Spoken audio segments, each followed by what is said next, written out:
Hey, what's going on, family? Welcome to the No Matter What podcast.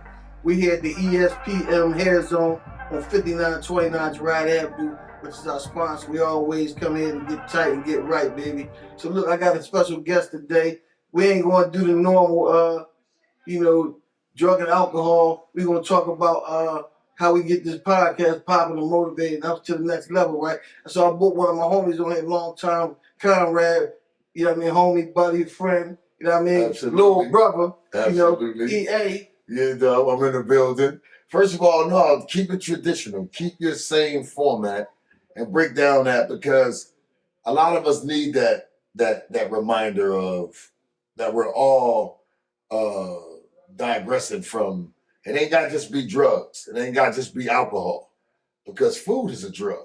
Absolutely. And a lot of other things that become habits can be habit forming. So no, do your regular format. How do you do that? Do that. You're absolutely right, right? So listen, man, what I really want to talk about is how you get a foundation, right? Mm-hmm. When you're struggling with anything, right? Mm-hmm. So a foundation is really based on having the right people in the right position, right, to help you elevate and stimulate your mind and get you another way of thinking. Because when you start thinking different, you start living different. When you start living different, you start moving different, right? And so for me, right, me and EA was in the trenches together, right? You know what I mean? Some bad trenches. Yeah. And so, when I look back, Gerard out West Philly, Moon Gang trenches. Absolutely. So when I look back and I see how he's progressed in his life and the stuff he's doing, man, that only helped to motivate me, man, and to help me want to keep moving in a process that's gonna help me elevate myself, right? So a lot of people don't know, right, that I was on heroin for like 30 years, man. Heroin, syrup, pills, coke, weed, whatever it was, I did, right? And so that's my qualification as an addict, right? I qualify. I done ran the gamut, right? I hustled in the meantime, you know what I mean? You know what they say, ran with the gang slang in the meantime, right? I did all that, right? And now I'm on the other side of this, right? And so EA on the other side of this, because he got his own story, right? But, today we collaborating, right? We coming together. Because we're going to elevate this podcast, man. We're going to take it to another level, man. Absolutely. And sometimes when you need help, you got to reach out and say, I keep telling you all the key word is help, right? Correct. And so I reached out and I said I needed help. And my man EA answered the call, right? And I was happy to answer the call because it wasn't even a call. It was I happened to be watching and out of state, out of mind. So Jay's a great friend of mine. So by having this podcast, I followed it, and one day, when his interviews popped up, I watched it. I said, I like that because a lot of people are afraid to talk about their past. If you don't know where you come from, you can definitely not know where you're going. Right. So I think it's honorable to talk about your addiction because I lost one of my best friends, Joe Bread, to heroin.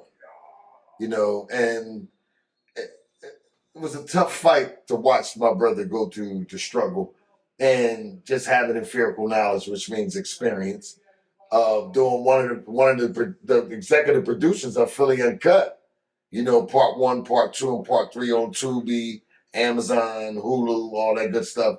When we first did the story down Kensington, K&A, about the heroin epidemic. We were the first ones that did it. It blew my mind on how serious it was.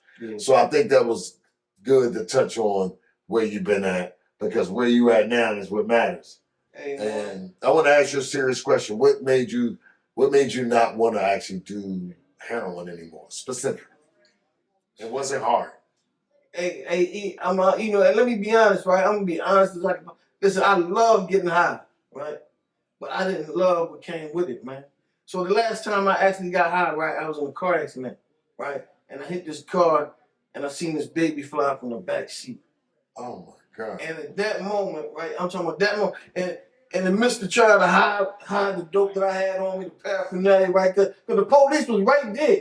And I was turning left. Was you in Atlanta or you was in Philly? Atlanta. I was turning left on the red, but the people had the right way coming forward. That's crazy. And so when I seen the police and I seen the baby fly, I said, that's it. I called the rehab right there.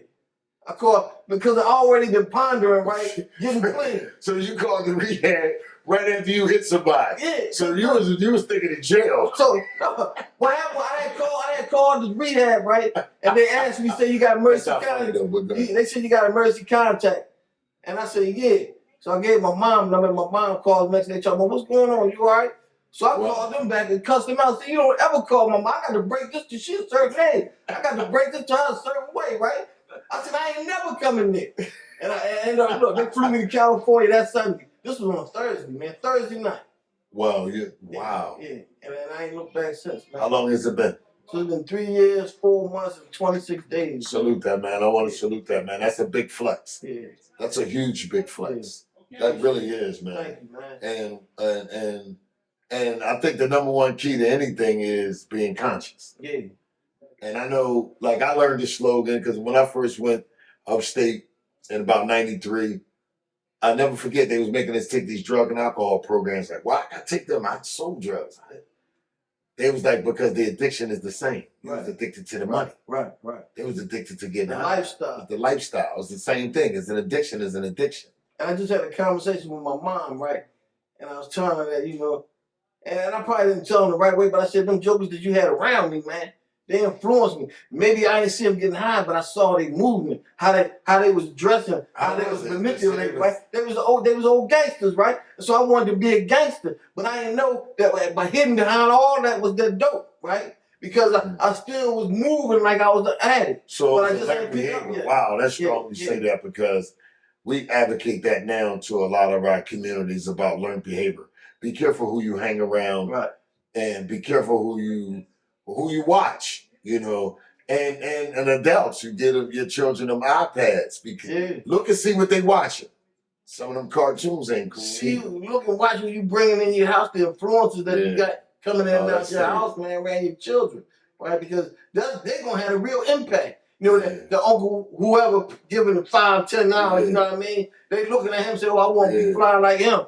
But they don't really know what's gonna come after that. See, because when I first moved out West Philly, man, I gotta give all the respect to the Goodman family because the Goodman family was one of the first families that I had met in West Philly when I moved on Edgewood Street back in 83, maybe 82, 84.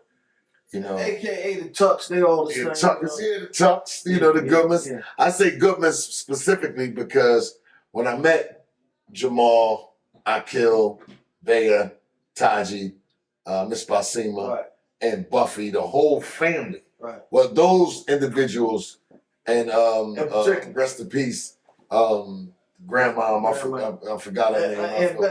And Bessie. And Fatine. And it just, that was my family because I lived 4933.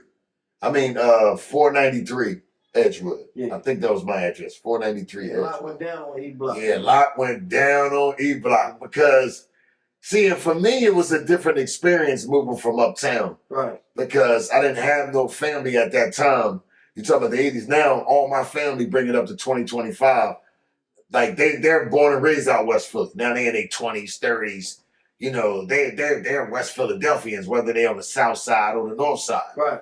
But the majority of them are West Phillians. And but you got right in when you fit. But it was embraced you. It was tough, man.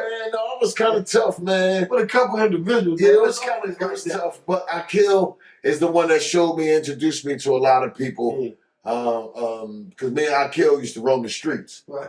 And at that time, when I moved out west, I hate to talk about drugs, but I had 9 ounces and half a kilos at that time. Right. And it was kind of weird because I met a lot of real good people. And I met a lot of people that were enemies to me because they was trying to take advantage of me being a individual moving from uptown, but I had no family. And I used to hear that sometimes, like, you ain't got no family around here. Until I, start hanging with a few people like the guys that I give a lot of respect to when I became like a gangster in West Philly, learning West Phillies. I ain't gonna lie, West Philly taught me a lot. Yeah. Taught me an awful lot, And like Rhino, rest in peace, LaRue. I mean, not Oh, LaRue.